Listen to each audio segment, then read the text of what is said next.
Coming up on Business Daily, Nigeria government partners World Bank on land digitization.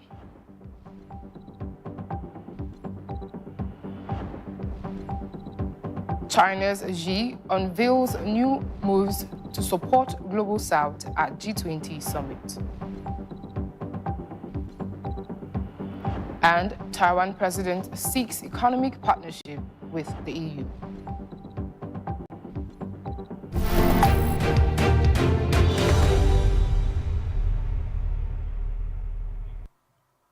Hello, welcome. You're watching Business Daily on LM 24/7, where we bring you updates on everything happening in the world of business. I am Amaka Daniels.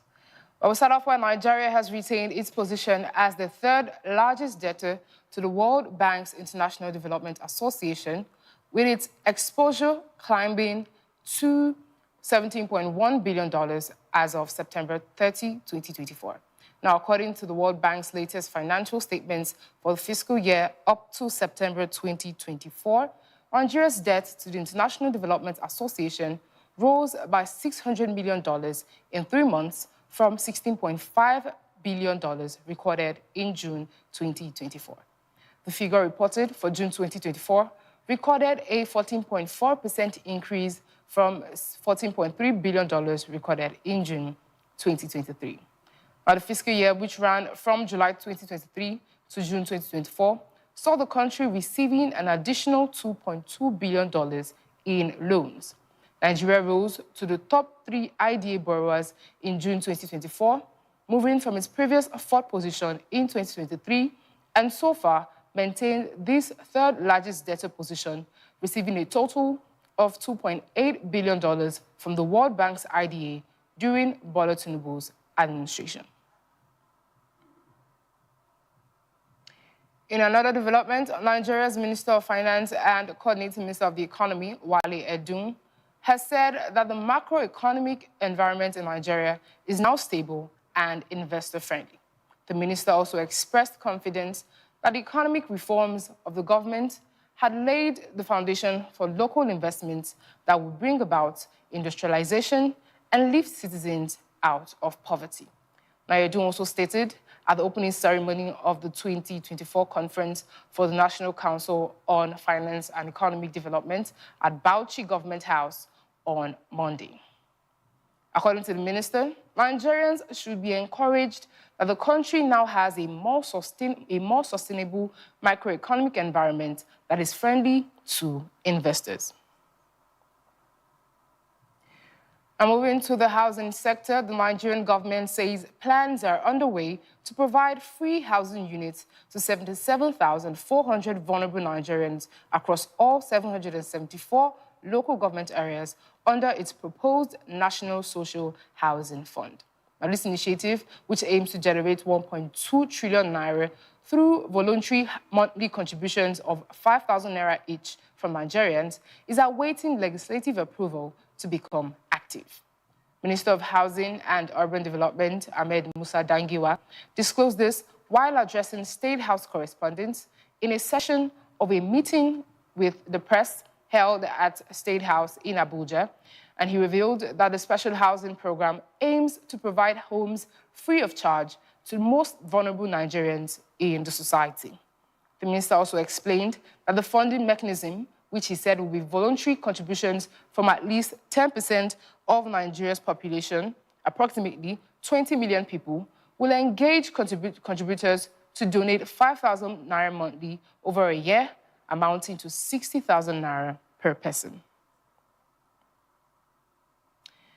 And to our focus for today, still in the housing sector, the federal government of Nigeria is set to partner with the World Bank to modernize land administration in Nigeria by developing a national land digital system for the optimization of land transactions. The Minister of Housing and Urban Development, Ahmed Musa Dangiwa, who made this revelation for the partnership in his remarks during the meeting with state commissioners responsible for land and housing matters at the 13th National Council on Housing, Lands and Urban Development in Gombe State, said that the alliance would enable transparency, efficiency, accessibility, and increase investor confidence that can unlock up to 300 billion naira untapped economic potentials related to land property in Nigeria. Odangiwa further noted that the digital initiative will solve the long-standing challenges currently being faced in land registration, as well as boost economic activity and enhance property rights protection with a goal of increasing formal land transactions from less than 10% to over 50% within a decade. Joining me now to discuss this development and its likely implications and prospects is estate surveyor and valuer, Mr. Dotun Gbamigbola. He is a senior partner at Gbamigbola Consulting Firm. Many thanks for joining us on Business Daily, Mr. Gbamigbola. Thank you for having me here. All right, so what's your opinion on a new national land digital system for land transactions in Nigeria? Is this something that is a welcome development? And what do you have to say about it? Yes, it's a welcome development. It's going to be a very, very impactful system if we can achieve it. I think it's something that quite a number of us in the built environment land space really have been clamoring for, that government should go in this direction. So definitely this will impact on the ease of doing business in Nigeria, because land is the most critical resource for any development, any business, so to say. Apart from finance, land is very critical because manufacturing, housing, and even finance for housing and for projects rely on land, because you take mortgages because you have property that you can take mortgages on. Everything is on land, so it's a critical factor of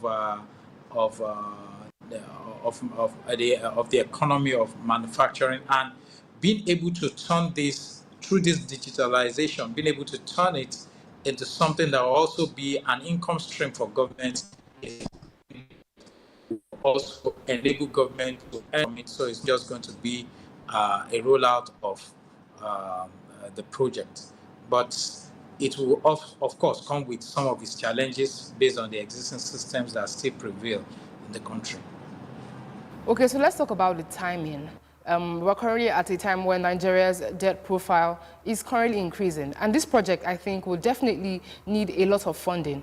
If Nigeria does invest in this, is this the right time? And how soon do you think we'll start to see the benefits and the revenue that is expected to come in from this project? Well, I would say that, in my own opinion, partnering with World Bank could be, I don't know, could be as a result of, say, it's going to be a grant or it's going to be a loan at very minimal interest rates. Whatever government is discussing on that, it's left for us to find out for now.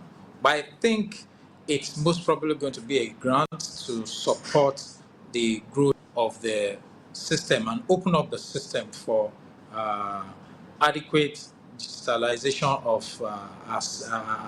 of land in the Nigerian space. Be that as it may, it's clear that according to the Land Use Act, which was promulgated as a decree in 1978 and is still part of the Constitution till date, the truth is that the actual activities or this digitalization process is definitely going to be in the hands of the state government. It's instructive that the Honorable Minister for Housing was addressing the commissioners of land at that conference. So it's like bringing them in, which was something I said when this issue was brought up. So it's good that that has started, but the key thing is that even if you're going to spend money on this, which some state governments have done, at least there are about 10 state governments, including Abuja, that have actually gone into this process and at various stages. It's good that those ones are already on. They are already getting one benefit or the other. If the government arms or all government levels can come together and support this, it's going to be in the long run a very beneficial source of government.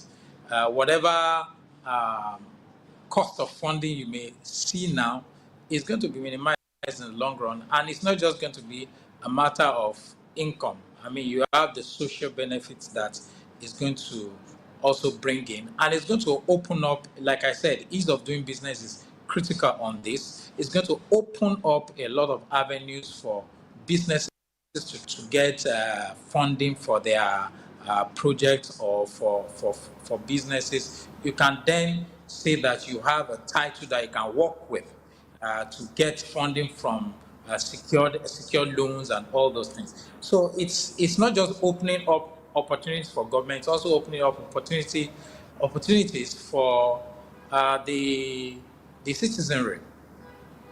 Okay, so now let's talk about some of the challenges, the government might face in implementing this particular program. You're someone who is very, very active in the housing sector right now. Do you think Nigeria has the skilled personnel available who can, carry out this project perfectly? And what are apart from the issue of manpower, what are some other challenges that you fear the federal government might face when trying to implement this project fully? Okay, for manpower, I don't think there's going to be much of a problem. There are quite a number of people in the private sector and some in the public sector who are versed with GIS and land digitalization. But the avenue to display their skill is been wanting, or the bureaucracy they have to pass through to ensure that this is put on full displays it's been very challenging. So the skill is there.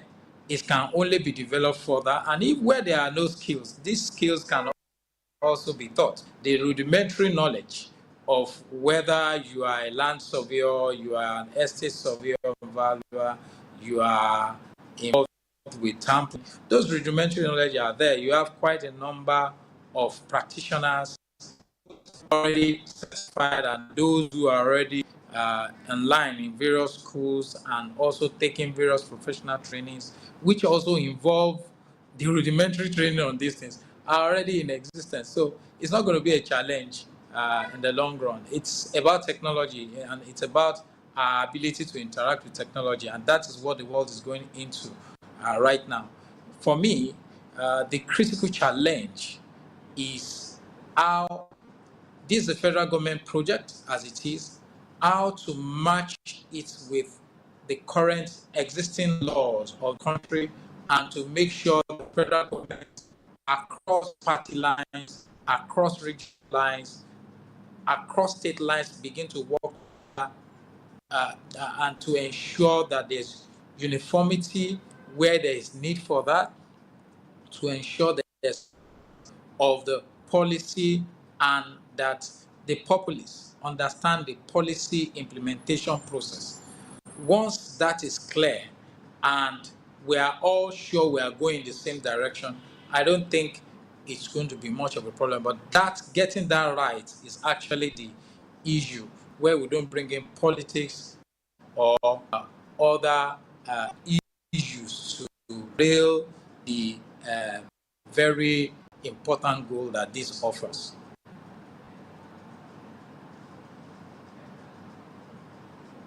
Yes.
Welcome back. You're still watching Business Daily. And just before the break, we had Mr. Dotun Bamgola online telling us, more about the implementation of the new digital land system that the federal government is partnering with the federal government, with the World Bank, rather. Mr. Dotun, if you're still there, just share with us, just before we go, some advice that you have for the federal government to, implement these digital system better. What are some of the things they should look out for and some concerns they should handle better? Okay, I think one of the critical things the government should be looking at is the ease of doing business through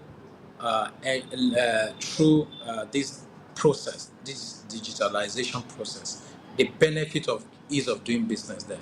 I think once that benefit and the opportunity for overall development of various states opens up through through this through this policy, it will ease the opportunity. It will ensure that every state can begin to see benefit in this, and they can come online with it. Um, that is not to say that the existing laws will be jettisoned, because some other states are they already have. I mean, Abuja's GIS AGIS is the golden standard in Nigeria for now, followed by Kaduna. Lagos is also coming behind and is being affected by infrastructure issues and rapid urbanization. So the rollout on land digitalization has been slow because of bureaucracy and because of the fact that it's not global, it's not entire country. So if you have only 10 locations or 10 states or just running this, and you have 36 states for the federal plus the federal capital territory, you know that there's really a challenge. So can 50% land digitalization be achieved within the next decade? It's just about setting up policy, setting up the right goal, and agreeing with the state government. Once the state governments agree onto this and they can come on the platform with the federal government, there's an MOU drawn around it, everybody knows what they should do, it becomes easier to focus on the goal and achieve it. Then the right people, the right professionals should be sought after to run the process. Okay. It should not be politicalized. It should not be just bringing anybody in as a political position or even political appointees should be the right people, square peg in square holes, to ensure that the process is going to be driven successfully to the end, and the civil service to ensure that there's continuity, because every political office holder is going to leave at one point or the other. Right. Offices are going to change, but the civil service, especially the professionals in the civil service, from the land surveyors to the estate surveyors, town planners, people that work around this system the more for planning, for title, for freeing up, ensuring that every space is mapped out. So it will be very, very good to ensure that even the professional institutions of these professions are brought together to participate in the entire rollout. So you have a government, private sector input into the whole process, and let it run. Once you have designed a policy framework around it, don't allow too much of political interference, because they will always come. So once these things can be done this way and bureaucracy is reduced, you see the time for land titling will be reduced gradually, and we should be able to achieve 1 month. Okay. You can get your land title because you already have it digitalized. You're not looking for anything elsewhere. It's not something that begins to create special bureaucratic bottleneck again. So once that can be done, I think we'll be able to achieve the goal. Thank you very much, Mr. Dotun. It's always a pleasure when we have you on Business Daily. A pleasure, yes. Moving on, Chinese President Xi Jinping has announced a raft of measures designed to support the Global South at a gathering of leaders of the G20 major economies in Rio de Janeiro, Brazil. In his first remarks at the G20 summit, Xi said that China would support global development with 8 actions, including building a high-quality belt and road initiative, his signature foreign policy plan that directs large Chinese investments to infrastructure projects in the developing world. The president also announced that China, with Brazil, South Africa, and the AU were launching an Open Science International Cooperation initiative designed to funnel scientific and technological innovations to the Global South. According to the UN Trade and Development, the Global South broadly comprises of Africa, Latin America, and the Caribbean, Asia, excluding Israel, Japan, and South Korea, as well as the Oceania, which excludes Australia and the New Zealand. Moving on, Taiwan President Lai Ching-te has called on the European Union for an economic partnership agreement, saying it would boost ties and cooperation in semiconductors and that is democracies. Given its diplomatic isolation and general exclusion from most global bodies and agreements, Taiwan also pushed for signing investment and trade deals with the EU, which would be politically significant for Taiwan. Despite lacking formal ties with the Chinese-claimed island, the EU has been courting Taiwan like a like-minded partner under the European Chips Act to encourage more semiconductor production in Europe and lessen dependence on Asia. Speaking at the Taiwan-EU Investment Forum in Taipei, the president noted that despite facing the threat of expanding authoritarianism, Taiwan and the EU must form a strong democratic umbrella and build secure supply chains for global democracies. He also noted that such an agreement would set a sound institutional basis for further cooperation in fields such as semiconductors and AI. Well, we've come to the end of what we have for you today on Business Daily. Don't forget, you can always join the conversation via our social media handles and our content hub at www.ln247.news. I am Amaka Daniels, and I'll see you next time.